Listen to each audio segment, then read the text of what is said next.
Jeg gad virkelig godt at købe en hest, men jeg har ikke særlig mange Starcoins, og egentlig så vil jeg heller ikke bruge særlig mange Starcoins.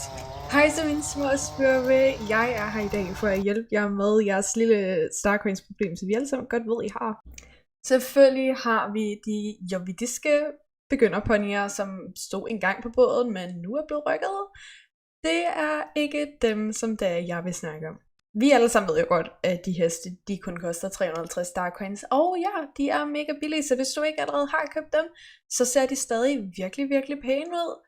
Og dem kan du sagtens godt købe. Trods alt, så har de ikke de nye rosenknopper, og derfor så ligner det stadig hø, de har på hovedet. Men hvis du gerne vil have de smukke nye rosenknopper, så lad mig vise jer og fortælle jer, hvad for nogle heste I stedet for skal købe. Den aller billigste pony, det er Cinco Cheeks ponyen.